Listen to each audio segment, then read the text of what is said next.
guys ever heard of voodoo? Yeah, like a little blessing and whatever. Well, yeah. You're gonna find out about this Creole lady. She lived across the street from us when I was a kid. Now, this is how it started off that day. You know, sometimes when the day starts off, you know that something messed up is gonna happen. Anyway, I came in the house. I've been outside running around playing football and all that kind of stuff.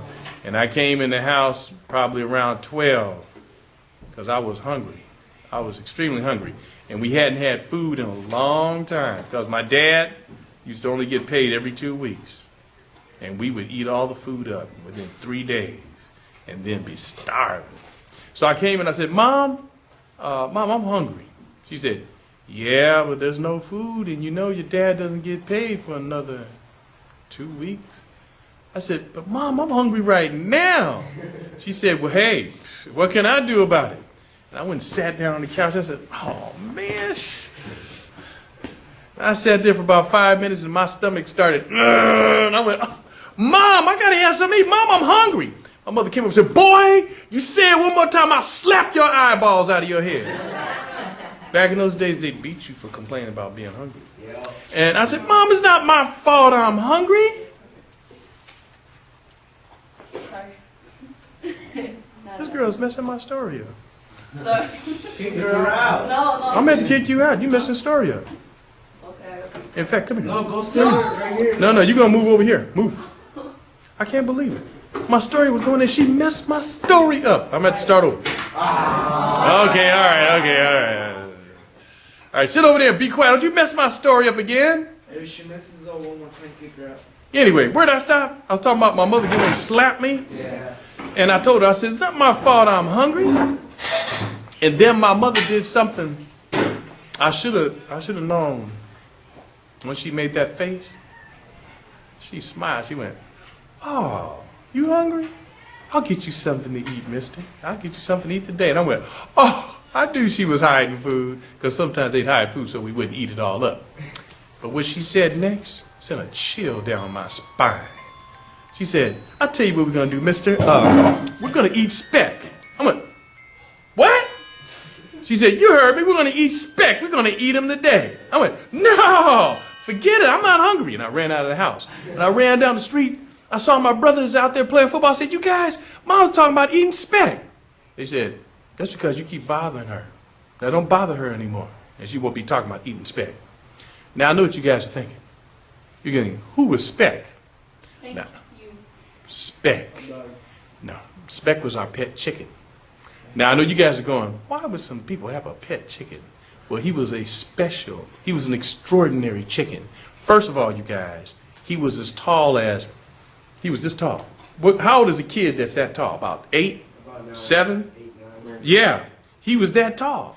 And you guys know those things that roosters got on their feet? Yeah. You know what you call those things? What?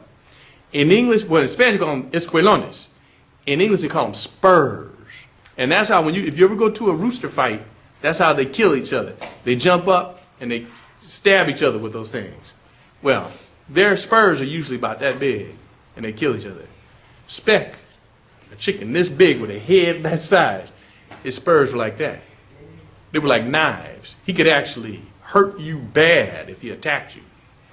And here, and my mother's talking about eating speck, but let me tell you why speck was called speck. Why we loved our chicken so much. One time there was this cat. This cat was killing everybody's chickens and pigeons. A big, ugly, it was kind of gray and like dirty gray because it was an alley cat, nasty cat. Big though, big old head. This cat was going around killing everybody's chickens and pigeons, and we were saying, man, we got to catch that cat. But he would always get away. Finally, though, the cat did something that made everybody so mad that they put out a reward for the cat. There was this, one of our neighbors, the dog had puppies. The cat went up there and killed the puppies and ate some of them.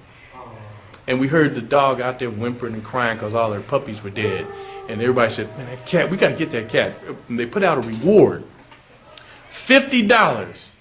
And back in those days, $50 was a lot of money. So, hey, sometimes your rent wasn't even $50. And I was thinking, man, I want to be the one to catch that cat And you guys, let me tell you something. Luck had it. One day I came out into the backyard and I saw the cat in my backyard. His head was through the fence. He was looking at the neighbor's yard. I think he was getting ready to go kill the neighbor's chickens. And I ran up behind him and I grabbed him and I said, "Gotcha!" Biggest mistake I ever made in my life. Man, that cat turned around, turned his head around, looked at me and went, "Argh!" and went to eating on me. Argh! And I threw it down. And then listen, after I threw it down, that cat stood me, looked at me like this. "What you gonna do?"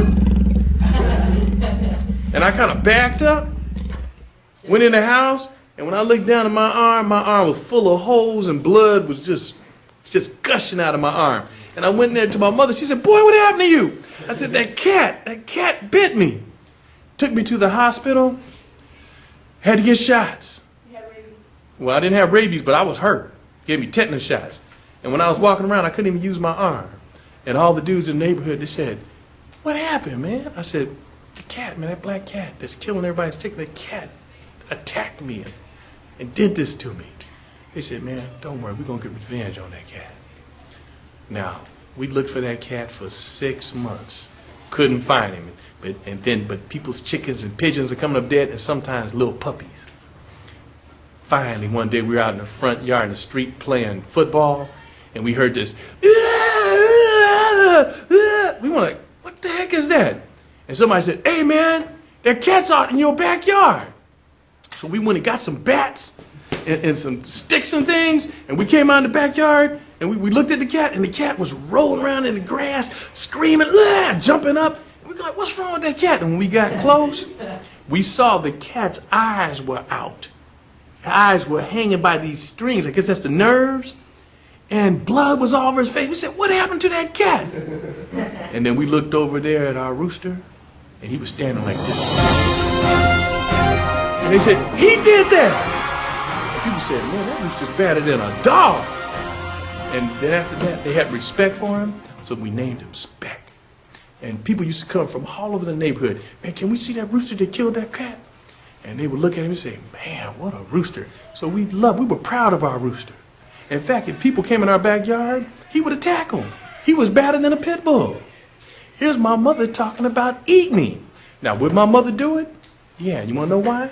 Because my mother wasn't like a regular mother. My mother was from El Campo, the country. She wasn't from the city. And where she came from, they used to be eating squirrels and things. They would eat anything. And she would do it. So I wanted to leave her alone. But you guys, try going to sleep without food for 5 days. Man, it was hurting. And finally, we came in the house, me and my brothers. We said, "Mom, we've got to have something to eat." And she was sweeping, and she threw the broom down. She said, "I'll get you something to eat right now." And she ran out the back door, and there was a window right above where she used to wash dishes, and you could look out there in the backyard.